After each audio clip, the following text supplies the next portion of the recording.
Hello everyone, this is Ukraine Today. Putin is terrified of a coup in the Kremlin.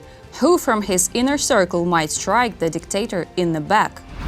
The Kremlin's nuclear threats. In response to US sanctions, Putin is once again intimidating with his nuclear burvestnik.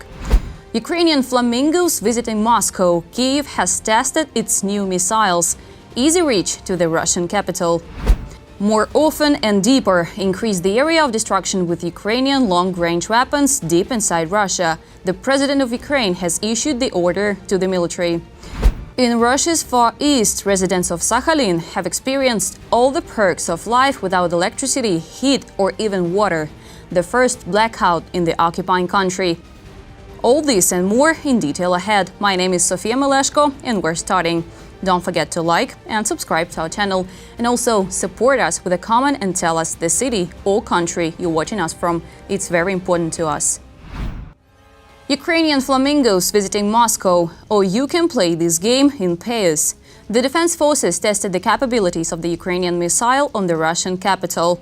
As it became known, on the night of October 27, the flamingos flew to visit Putin. We present you unique footage of the strike of retribution. Vladimir Putin is terrified about the coup in the Kremlin and about being removed from power. And it should be noted, the bunker dweller now has many new reasons for this. What and whom is Putin so afraid of? The details in our report. For almost a quarter of a century, Vladimir Putin has been building a system of personal power in Russia, a totalitarian state where any dissent is punished and fear is the glue that holds the regime together. But today this monolith is beginning to crack. The Russian dictator is in a panic, afraid of losing his grip on Russia. As the Telegraph writes, the bunker dweller carefully protects his regime from any threats. Recently, the FSB accused Mikhail Khodorkovsky and 22 other members of the Russian anti-war committee of preparing a coup d'etat. According to the security service, the organization is allegedly planning a violent seizure of power and the overthrow of the constitutional order. This tells us that the Kremlin is paranoid. Putin is searching for enemies in an attempt to strengthen his regime. John Herbst, Senior Director of the Eurasia Center at the Atlantic Council and former US Ambassador to Ukraine.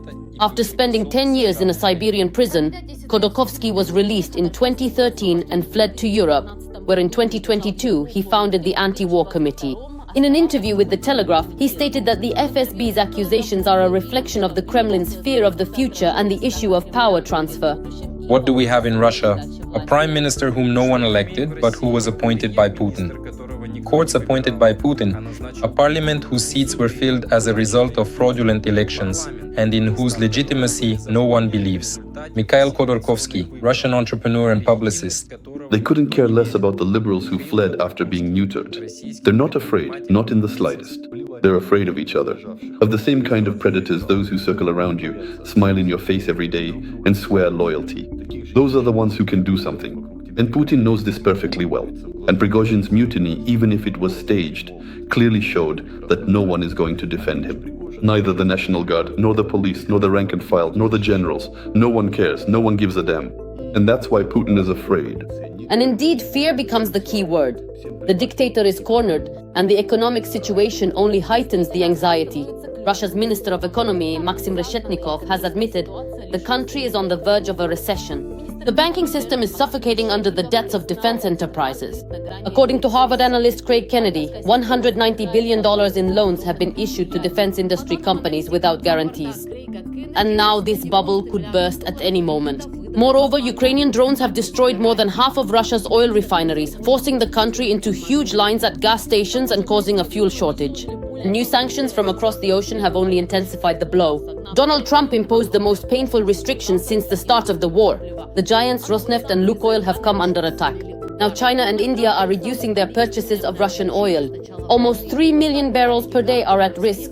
And along with them, half of the Kremlin's revenues. But Putin fears not only internal threats, but also external ones. The dictator is pulling more and more air defense systems toward the Kremlin. There are already 5 layers of defense around the capital. Panzer S-300 and S-400 systems are being brought in from all regions. More often and deeper, increase the area of destruction by Ukrainian long-range weapons deep inside Russia. This is the task given by the President of Ukraine at the Supreme Commander-in-Chief's headquarters. In his social media, Volodymyr Zelensky announced that all assignments for deep strike missions must be accomplished by the end of this year. He emphasized that long-range capability is a component of independence and the guarantee of a closer, just peace for Ukrainians. According to him, the authorities are currently cooperating with weapons manufacturers.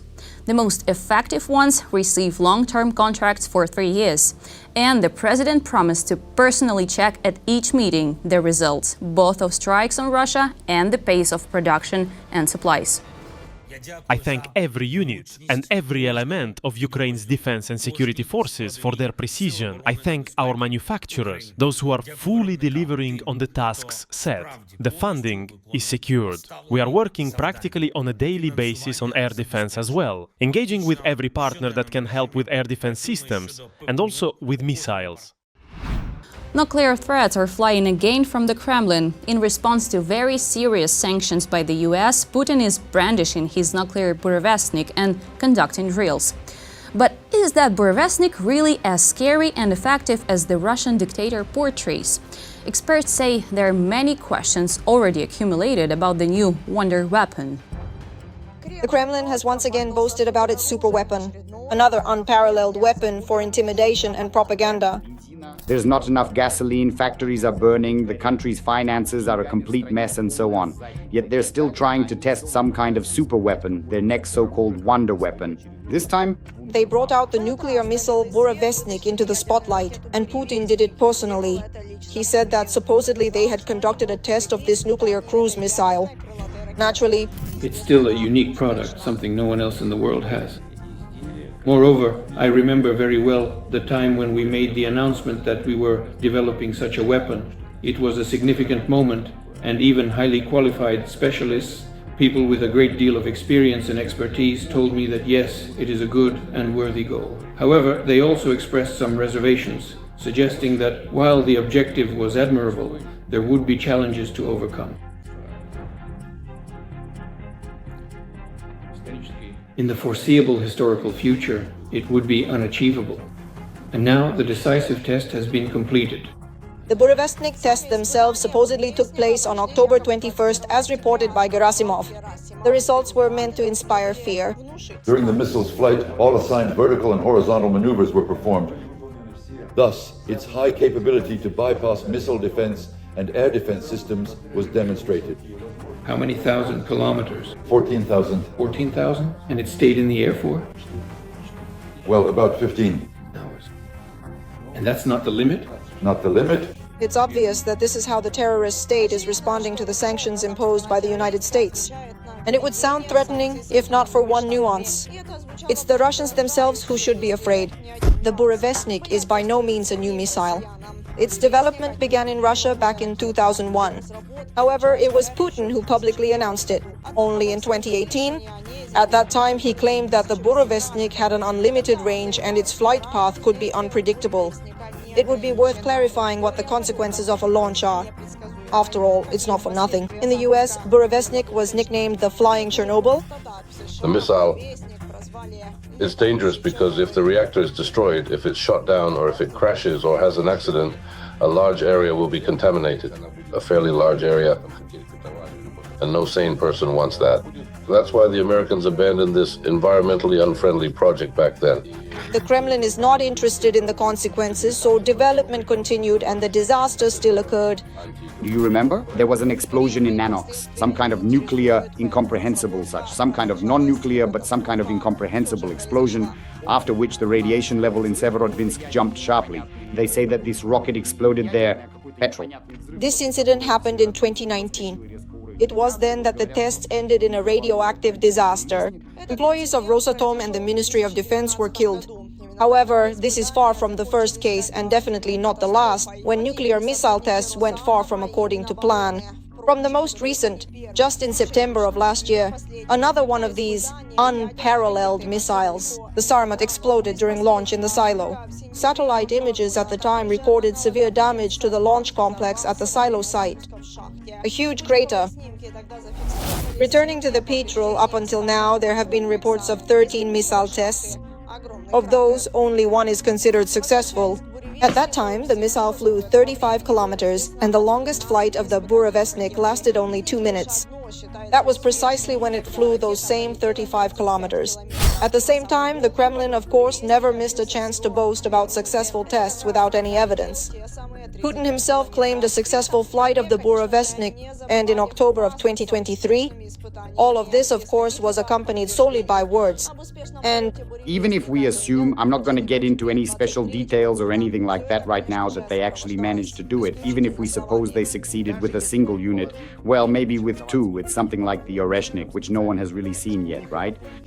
So even if they managed to make just one such missile, what's the point of it? Trump reacted instantly to the announcement about the burvestnik exercises and was not impressed by the nuclear club. On the contrary, he reminded everyone that there is a nuclear submarine stationed off the Russian coast. And he called on Putin to focus on ending the war he started against Ukraine rather than on missile tests. I don't think what Putin is saying is appropriate. He should put an end to the war, a war that was supposed to last 1 week but is now in its 4th year. That's what he should be doing instead of testing missiles. But the Kremlin has no plans to stop its nuclear games. On the contrary, they are now threatening that the missile will soon be adopted by the Russian army. Putin has ordered preparations for the missile for this purpose. It is expected that this could happen in 2 years, that is in 2027. But is there actually anything to deploy? Every voice matters. Join our community, support independent journalism and help us bring you the truth from Ukraine. Become a member of Ukraine Today. Join us now. The Ukrainian FP2 attack drone is now equipped with a 100 kilos aerial bomb. This became known after photos were published in Russian social media. It is known that the defense forces use this kamikaze drone for strikes on the occupier's rear at distances of up to 200 kilometers. According to the picture, the tail section was removed from the aerial bomb, which allowed saving weight and reducing its dimensions. The explosive used is TNT and hexagon in a 50-50 proportion, weighing 44 kilos in total. Thus, experts note the FP2 drones received a larger warhead than the Russian Gerbera drones, although the latter are technically far more complex. Let me remind you that the manufacturer officially demonstrated this UAV in September of this year. A restless night for the Russian capital, a strike on the dam of Belgorod Reservoir.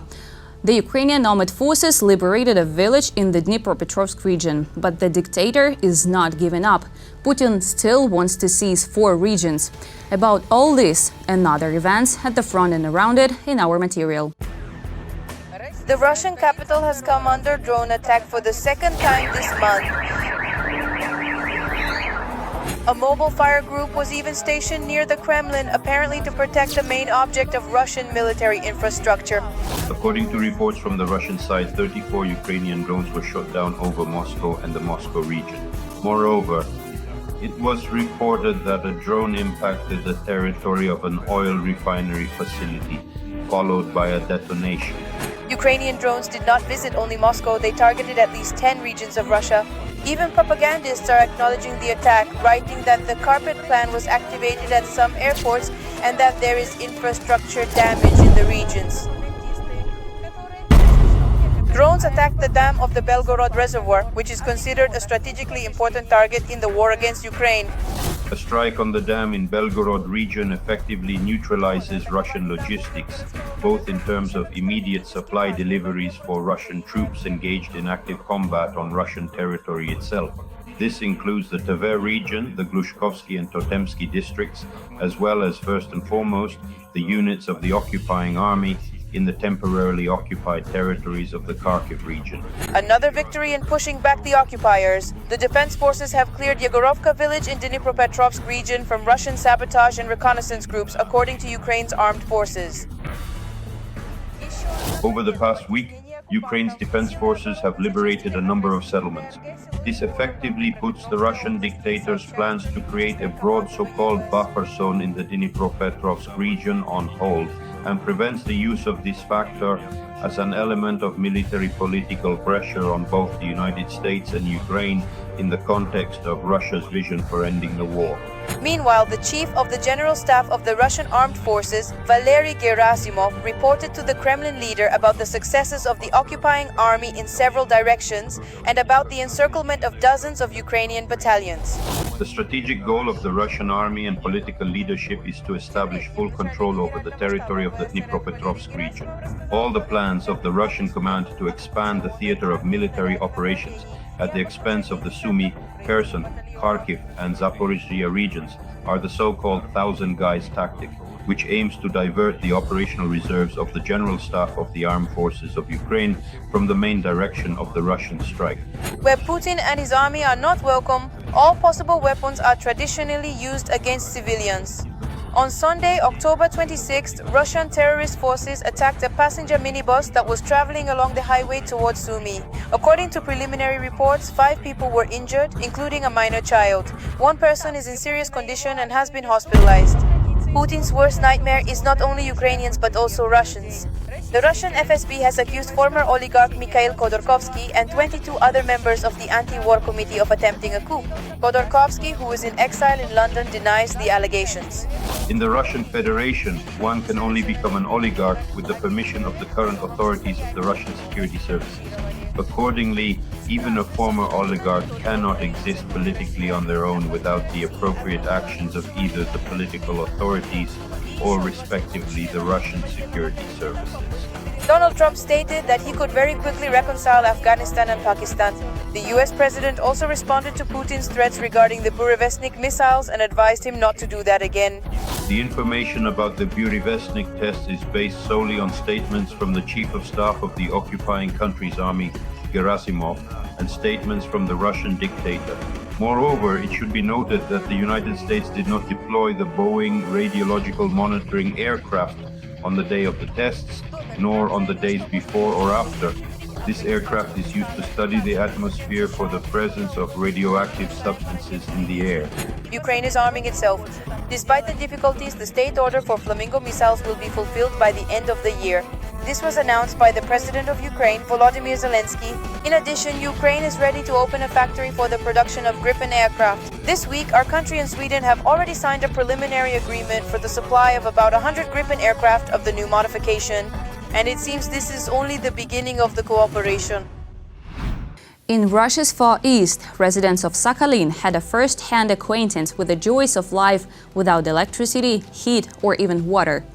There was a blackout. After a flash at a TPP area, half of Sakhalin was without power, and Yuzhno-Sakhalinsk also without water. The regional government was silent at first, but then reported that the cause was the break of a lightning conductor on a power line connecting 2 key substations in Yuzhno-Sakhalinsk Central and Yuzhno-Sakhalinsk. The damaged lightning conductor fell on wires, the protection activated, and the power system was disconnected. At this moment, energy workers are repairing the fault. The Kremlin is creating a pretty picture of the return of Russian powers from Ukraine, but the most interesting question is what awaits these poor fellows next? No meetings with relatives, even phone calls banned. Most of these men will again be forcibly sent to the front. Putin did everything so that his citizens fight to the last man, no matter under what conditions. And if they do not return, so much the better. Details further in the report. Hooray! Hooray! Hooray! Russian flags, happy faces and neat clothes. This is how the Kremlin shows the return of Russian prisoners of war to their homeland. Inside, I am overwhelmed with emotions, very pleasant, warm feelings that I will see my family, relatives, children and loved ones. But will he? After all, the happiness didn't last long. Did you go home after you returned? No. Do your parents know that you were captured a second time? Yes, they know. How? I wrote them a letter. And how did it happen that you didn't make it home but ended up back in captivity? they sent me back to the war immediately. But before sending prisoners of war back to their deaths, they can still be tormented for another 2 hours or so with interrogations and polygraph tests in FSB units. It's surprising that they last so little time. Because let me remind you, today's Putin regime is the successor of the Stalinist regime. And what's also amusing is that the time spent in captivity doesn't count toward the length of the contract. Interesting tactic by the Kremlin, right? Putin is running out of cannon fodder these days. That's why everyone who can stand on their feet and take part in meat grinder assaults will be sent into those assaults. And accordingly, it's only natural for Putin that all those who are exchanged and returned will be sent back to the front.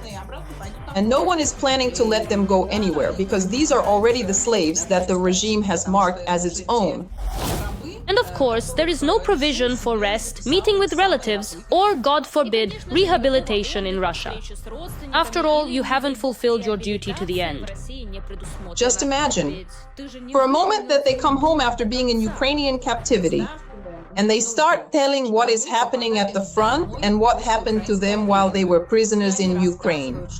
How they lived actually, ate, walked around, watched TV, read books, did what they liked. And what will people say about Ukrainians after hearing their stories? Can they really be allowed to talk to people? No, they can't. They have to be killed immediately. Also, everyone who goes to the so-called special military operation has a choice.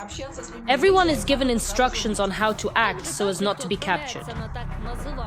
At first I thought it was a joke, just some army thing. But actually, Siri, it's not a joke at all. These are several ways I should commit suicide in case I'm at risk of being captured.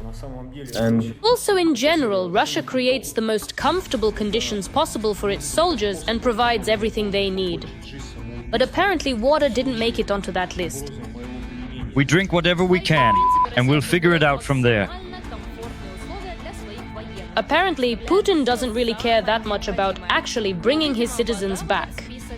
Putin doesn't consider them human beings. To him, they're just cannon fodder.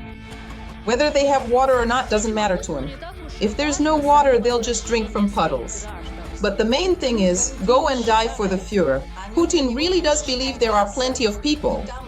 And Russia really does have a large mobilization reserve. He believes that his police machinery, FSB, police, and so on, is enough to drag anyone to war. Anyone they need, whenever they need them. And that's why he doesn't feel sorry for anyone at all.